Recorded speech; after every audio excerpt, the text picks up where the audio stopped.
I'd like to welcome you all to this special webinar from Elevate Training and Development, and we are very pleased to have our guest speaker, Dr. John DeGarmo, who's going to be talking about fostering skills, and today you're going to be talking about... A foster child arrives in a foster home the first time. It is often an arrival of many, many different emotions. There are certainly high levels of anxiety on both ends, and there's also a level of excitement on the level of the foster parents. They are excited about the new placement and what that brings for their family. They've done all this training, and now it is time to begin helping a child in need. Yet on both ends there are certainly a great deal of questions. The foster parents may be wondering, how long will this child be with us? Why is this child here? What is a child in placement for? Are there any special needs for the child? The child is full of questions such as, why am I here? Will I see my mother and father again? Will I ever go home? Who are these strange people? There is certainly a great deal of concerns in the foster child's behalf and a lot of fears. After all, this child has been placed in a strange home full of strange people, oftentimes without any warning whatsoever. When a foster parents begin taking in children in their homes, they need to prepare properly. Preparation will help the process go tremendously quick and tremendously better. To begin with, foster parents need to gather as much background information on the child as they possibly can. Now, many times this is difficult to do. Sometimes there are those times where there is no background information. Other times, caseworkers may not be able to deliver or be able to explain the situation to the foster parents. But the more background information foster parents have, the better they'll be prepared to take care of the child. They need to educate themselves beforehand about this children, and they need to gather as much information from the caseworkers as they can, and perhaps, if possible, gather information from the birth family. There are those times when birth family members do work alongside foster parents, and there are those times when they do not. Nevertheless, the more background information foster parents have, the better it is for all involved. Some questions foster parents can ask caseworkers are as follows. Before we get to those questions, it is wise for foster parents to have a list of questions already prepared beforehand. So when they meet with a caseworker, when they sit down with a caseworker across the kitchen table, or in the offices of the child welfare system, or wherever it may be, if foster parents have a list of questions beforehand, they will be better prepared. Some of those questions may include this. How old is the child?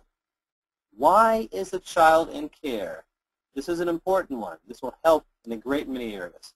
How long might the child stay with them?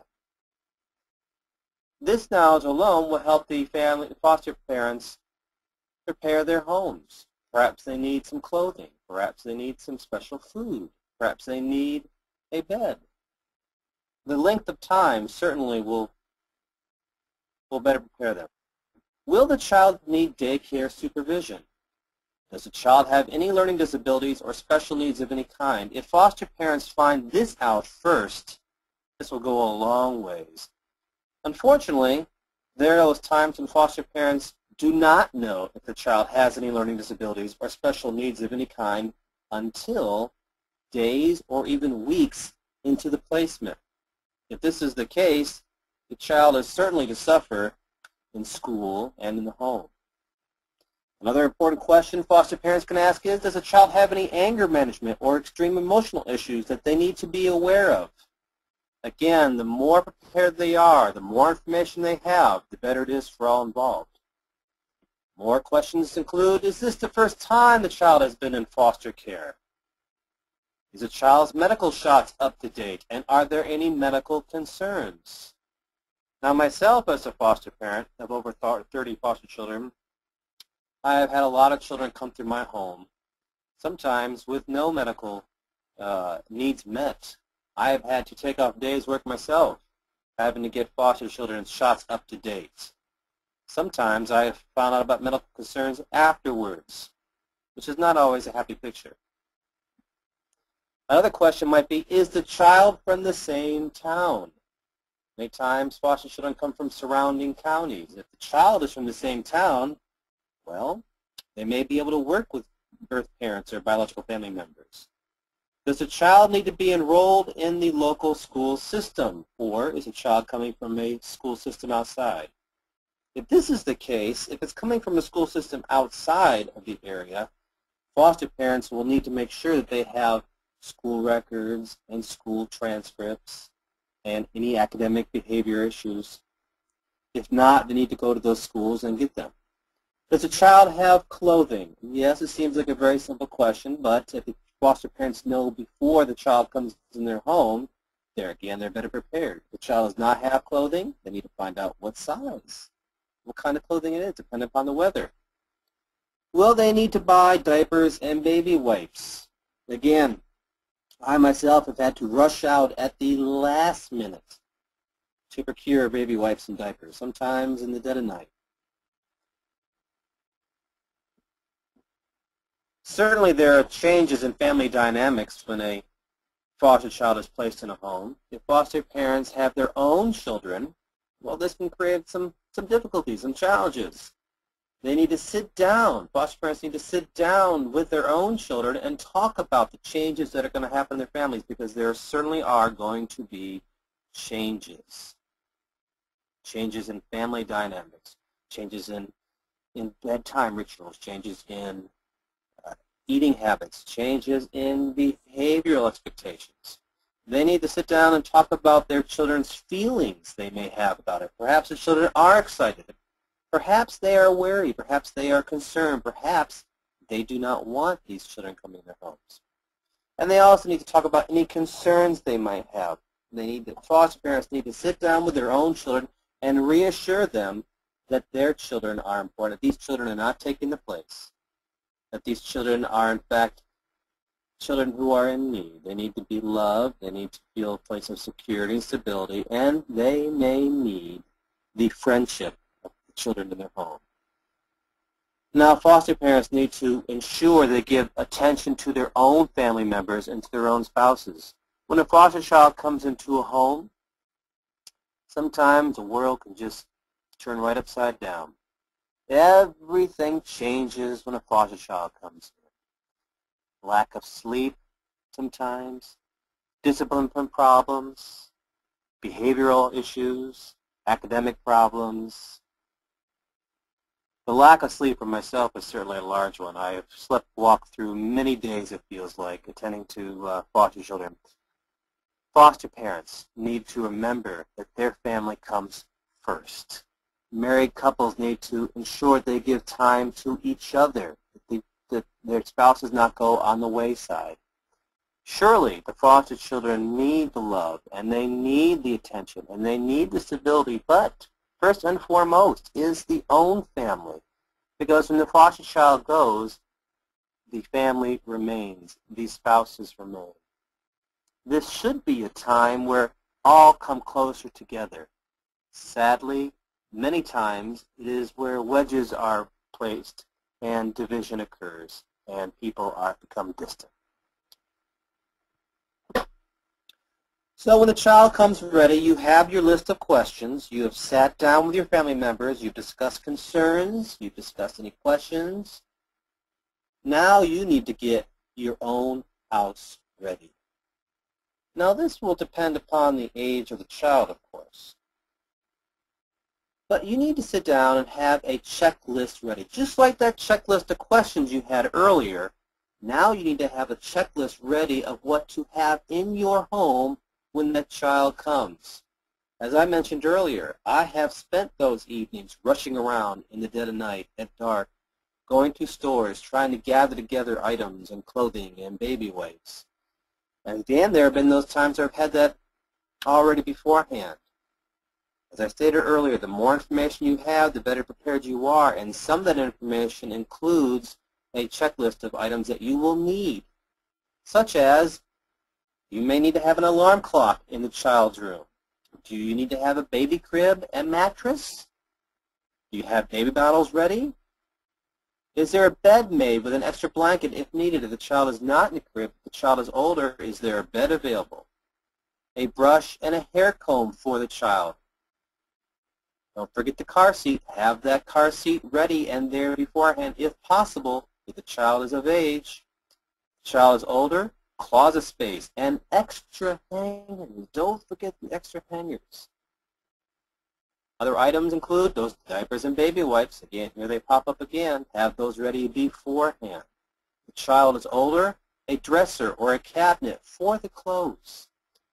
Electrical outlets need to be covered up if it is a young child. Exposed wires, any of those wires in the house need to be taken care of. Oh, of course, an extra seat at that kitchen table. Nothing will make a foster child feel any worse. If that child is old enough to approach the dinner table and there's no seat for them, everybody else has a seat except the child, will already make a difficult situation even worse. Have that extra seat already there when the child comes in. A fire extinguisher needs to be available on every floor of the house, on every level of the house. Kitchen cleaning items need to be out of reach for those children who like to pop open doors and explore. Have those cleaning items already locked up or out of place or out of reach. Light fixtures in all rooms need to be properly working. And a night light in a bedroom and a nearby bathroom is wise as well. Those first few nights, if that foster child is walking, that child is going to be in a strange home. That child needs to get up in the middle of the night to use the bathroom. The child probably does not know where to go. A night light in a nearby bathroom is necessary. Make sure all medicines are out of reach. Have a mirror in the bedroom. Soap, shampoo, conditioner, and toilet paper need to be available. Do not want to rush out in the middle of the night to procure these. Toothpaste and toothbrush, of course, for the child, because most likely that child is not coming with a toothbrush. And if so, you may find you will want to throw that toothbrush away. Have a towel ready for the child as well. When that child comes to your home for the first time, you want to make it a very comfortable and relaxing and inviting environment. But remember, keep this in mind, the child probably does not want to be in your room, in your house, in your home, with your family. You are strangers. As lovely as your family may be, as warm and as inviting and as loving as your family may be, that child does not know that. You want to make this first impression you create a very warm and inviting one. When the caseworker or the child welfare agent worker shows up at your house with a child, meet them at the car.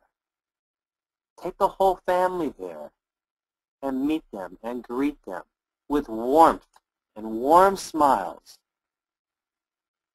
Show patience and love and compassion. If that child acts out, if that child lashes out in anger, or that child is shy, or that child does not want to meet you, as probably will be the case, have patience with them. Show them love and show them compassion. Do not insist for hugs. Do not insist that this child in your home call you mommy or daddy or mother or father or mom and pop or whatever the case may be.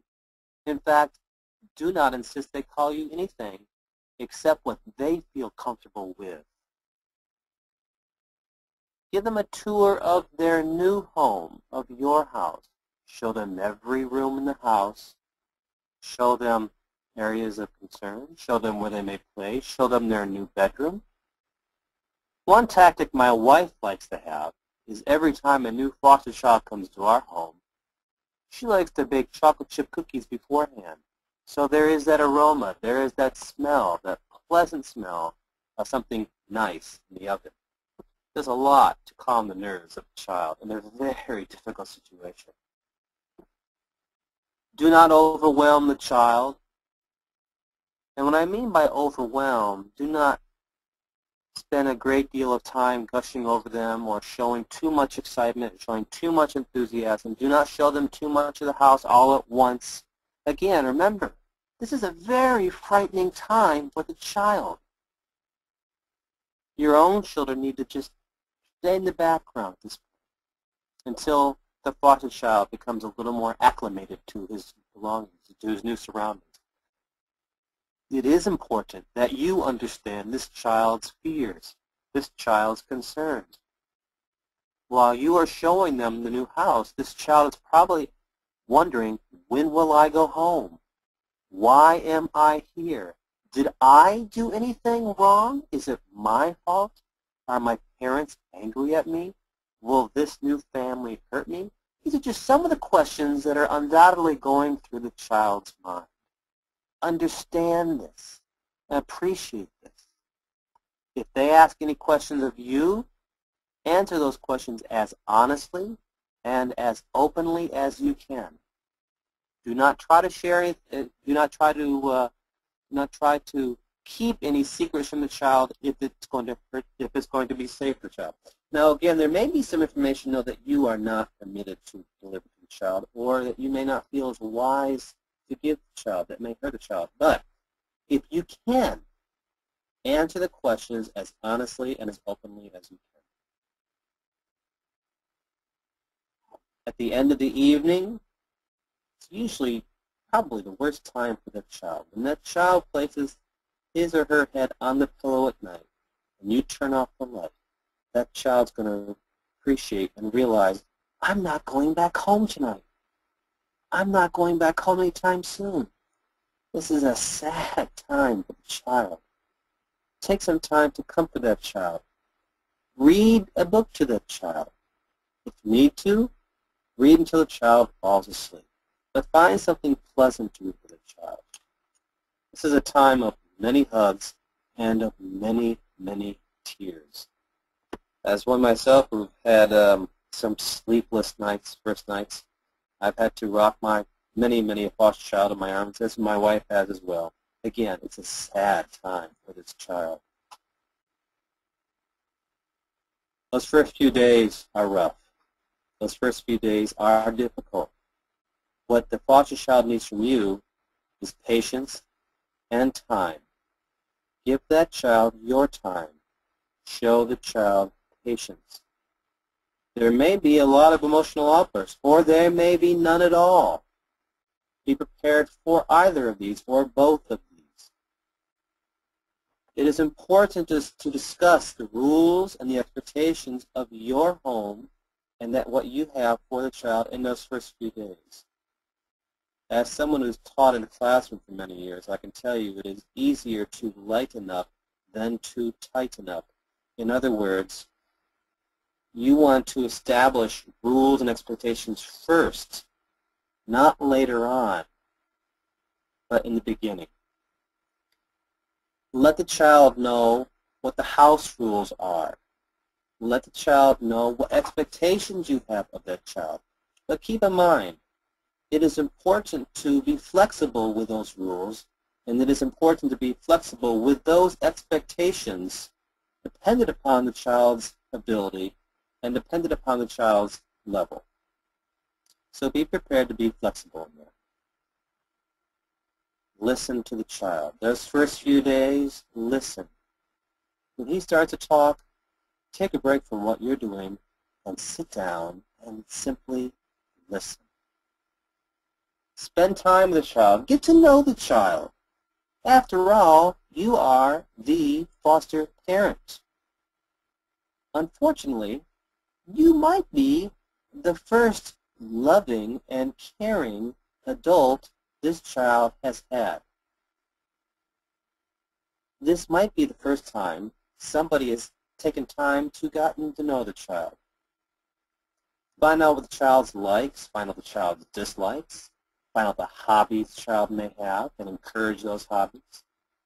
Find out the fears the child may have, any concerns, as there's probably a lot of them, and find out what the hopes are for the future for this child. What does a child want to do in life? What does a child want to grow up to be? Where does a child want to go? So many hopes. Again, you might be the first person who has given any attention to this. So do so in a warm and inviting manner. Those first few days are important. Do not judge the biological family.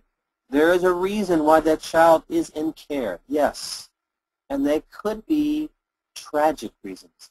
They could be haunting reasons. They could be soul-disturbing reasons. It could be reasons that break your heart. But do not judge his family. Encourage him instead to show any pictures he might have of that family. He's going to want to talk about his family. What you can do is you can stress that the child is not going to come to harm in your home and that you will not do some of the things that his parents may have done in an abusive fashion. But encourage pictures. If he has pictures to show you of his family, look at them. Take time to spend time with them. Allow time for the child to observe how your family functions.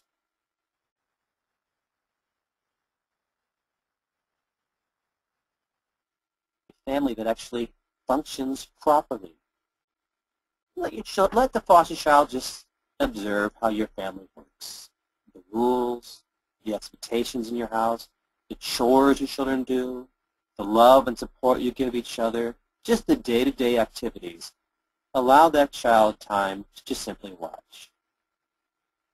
Encourage the foster child to participate in your own family functions.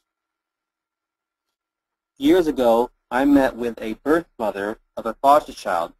At that point, she had been living with us for 1 year. And we had met with the biological mother and the biological grandmother in a setting as a review. The mother at the time was not happy that her daughter was doing chores in my home. The chore actually was just feeding the cat once a week. That's all she did, fed the cat once a week. The birth mother was very upset with this and demanded that her child not feed the cat. My comment to her was simply this: ma'am, I want your daughter to feel part of my own family and to feel equal with my own children. My children feed the cat. I would like her to do the same thing.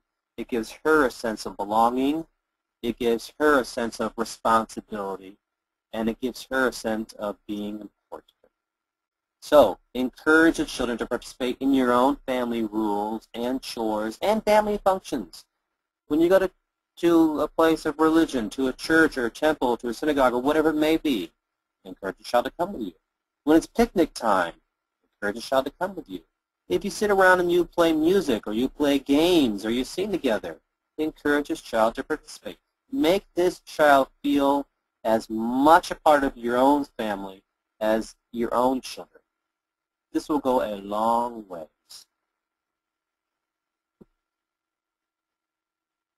Your foster child is probably going to be very upset. And of course, why should the child not be upset? This is perhaps the worst thing that could happen to this child in his mind. He has been taken away from his mother, from his father, from his siblings, from his grandparents, his aunts, his uncles, his pets, his bedroom, his toys, everything in his home, his neighbors, his friends, his schoolmates, his teachers, everything has been taken away from him.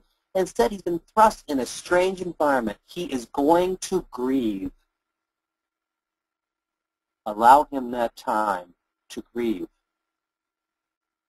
Grief is a very important function of healing. He needs time to grieve. Allow him that time. Give him that time. If he wants to do it in the privacy of his own room, allow him to do so.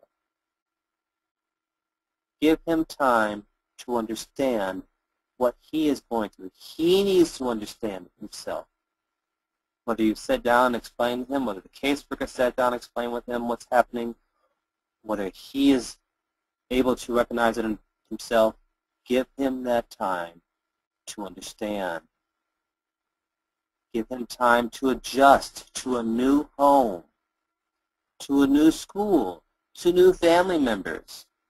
He may have been an only child. He may have been part of a very large family. Nevertheless, the people he's now living with are strangers. He needs time to adjust to that. Keep in mind that school's probably the last place he wants to be. How can a foster child do well in school when he's transported to a new school? How can he succeed in a new school when the only thing he's thinking about is, when will I go home? He needs time to adjust. He also needs time to laugh and to play. It may be a while before he does so, but give him that time. Encourage him. Find avenues, find examples, find reasons for him to play. Give him opportunity to laugh. Encourage him. And finally, give him time to be cared for and loved. As I stated earlier, this might be, as sad as it may seem, this might be the first time he has been cared for. And this might be the first time he has been loved. There was one child that was with us, a tragic story she went through, many abusive families, and she finally came to us. In fact, she was in care before she came to us for 7.5 years, and those 7.5 years were full of abuse. When she came to us, my wife and I continued to talk to her about unconditional love. She never understood it in our home until she left our home. Years later, she appreciates that unconditional love that we showed us. The time she was with us, she could not see it. Now we talk often. She's in college now. She understands now about unconditional love because we gave it to her when she was in our home. We cared for her. We were supportive of her. We were patient with her. We allowed her time to grieve. We allowed her time to understand, and we allowed her time to adjust. Children need this. If you have any questions about this, you'd like to ask me questions, you can visit my website, which is right there, www.drejohndegarmo.com, or my Facebook page, or you may email me at drjohndegarmo@gmail.com, and I would be happy to answer any questions you might have had about this webinar, or any questions you have in general about foster children, foster care, and how to prepare for them. And I have 2 books on the subject, Fostering Love, One Foster Parent's Journey, and the Foster Parenting Manual, a practical guide to creating a loving, safe, and stable home. In fact, in the second book, I have a chapter devoted to this topic. I thank you very much. I thank you for what you do for foster children. I thank you for the care and the love and the support and the stability that you provide. I understand it is a difficult thing. But think about how difficult it is for the child. When you are better prepared for that child to come into your home, it is so much easier and so much better for all involved, whether it is a caseworker, whether it is a foster child, the biological parents, or your own family. Preparation is key, it is important, and it is a key to success. Again, thank you very much.